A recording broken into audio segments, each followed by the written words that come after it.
வணக்கம் நண்பர்களே. நாளொரு கதை. நாளொரு கதையில் இன்றைய கதையை இறைவனின் கணக்கு. இது கதையின் தலைப்பு. சொல்பவர் எஸ் தண்டபாணி, பொள்ளாச்சி. கதைக்குள் செல்வோமா? ஆங்கிலத்திலே ஒரு சொற்றொடர் உண்டு.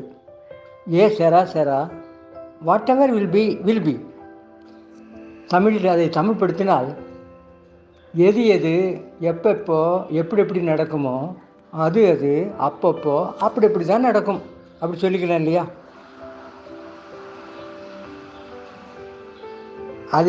இதை மெய்ப்பிக்கிறது ஒரு உண்மை சம்பவம், உண்மையாக நடந்த சம்பவம் இது. பார்ப்போமா?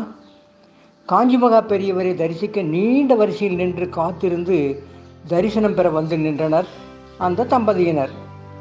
நடுத்தர வயதை கடந்துவிட்ட அந்த பக்தர்கள் பெரியவர் முன் சாஷ்டாங்க நமஸ்காரம் செய்து எழுந்து நின்றனர். கண்களில் பெருக்கெடுக்கும் கண்ணீர்.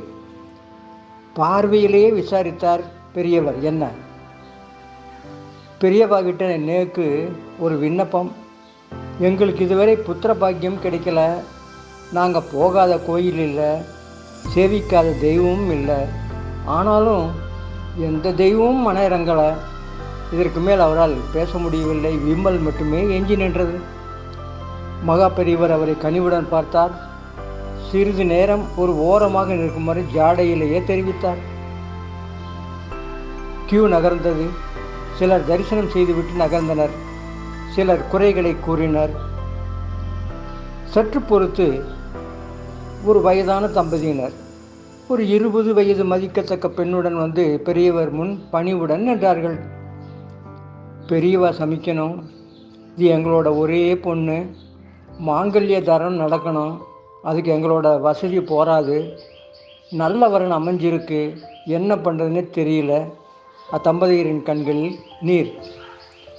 மகா பெரியவர் முதலில் தரிசித்து விட்டு பிள்ளை வரம் வேண்டி காத்திருக்கும் தம்பதியினரை அருகில் வருமாறு அழைத்தார். என்ன, இந்த பெண்ணுக்கு கல்யாணம் பண்ணி வைக்கிறியா? அவர் என்ன பதில் சொல்வது என்று தெரியாமல் விழித்தார். பிள்ளை வரம் கேட்டால் ஒரு பெண்ணுக்கு மாங்கல்ய தாரணம் செய்து வைக்க சொல்கிறாரே பெரியவர். இந்த இரண்டாவது தம்பதியினரை பார்த்து, இவ பெற்றெடுத்த பொண்ணா இவ? இல்லை பெரியவரே, பெரியவா, இவ எங்கள் பொண்ணு இல்லை. 18 வருஷத்துக்கு முன்னே மாயவரம் ரயிலடியில் அழுதுன்னு இருந்தா. பக்கத்தில் யாருமே இல்லை. அவளை எங்களோடையே அழைச்சிட்டுன்னு வந்துட்டோம். அப்போ இருந்து இவ எங்களோட பொண்ணாயிட்டா. மகா பெரியவர் முதலில் வந்தவரை பார்த்து அவரது மனைவியை காட்டி, இது உன்னோட 2வது சம்சாரம் தானே? ஆமாம் பெரியவளே, என்னோட முதல் சம்சாரம் தவறிட்டா. அதுக்கு பிறகு இவளை 2ஆம் தரமாக கல்யாணம் செஞ்சுட்டேன். எங்களுக்கு புத்திர பாக்கியமே இல்லை, வசதிக்குன்னும் குறைச்சல் இல்லை. ஆனால் வம்சம் வளர பிள்ளை பாக்கியம் இல்லையே. கவலைப்படாது, இதோ கல்யாணத்துக்கு காத்துட்டு இருக்காளே, இவ உன்னோட பொண்ணு தான். மாயவரத்தில் நீங்கள் தவற விட்ட உன்னோட முதல் தாரத்து குழந்தை தான் இவ. ஆனால் அதை நீ மறந்துட்டு குழந்தை பாக்கியம் வேண்டி வந்திருக்க. நீ தவற விட்ட உன்னோட குழந்தை இப்போ உங்ககிட்டயே வந்து சேர்ந்துட்டா. அவள் கல்யாணத்தை ஜாம் நடத்தலாமே. புத்திர பாக்கியம் வேண்டி வந்தவர் ஏற்கனவே தான் பெற்று தவறிவிட்ட குழந்தை திருமண வயதை அடைந்து மீண்டும் தன்னிடம் சேர்ந்துவிட்ட அற்புதத்தையும், தான் கண்டெடுத்த பெண் குழந்தை திருமண வயதில் தன் தந்தையை அடைந்து சிறப்பான திருமணத்திற்கு தயாராகிவிட்டையும் கண்ட அங்கிருந்தவர்களது மனம் நெகிழ்ந்தது.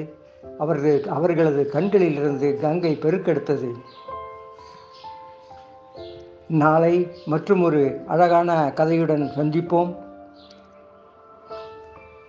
இந்த சேனலை சப்ஸ்கிரைப் செய்யாதவர்கள் செய்து கொள்ளுங்கள், லைக் செய்யுங்கள், அருகிலுள்ள பெல் பட்டனை அழுத்துங்கள். அழகான கதைகள் உங்களை நாடி வரும். நாளை மீண்டும் ஒரு அற்புதமான கதையுடன் சந்திப்போம். நன்றி, வணக்கம்.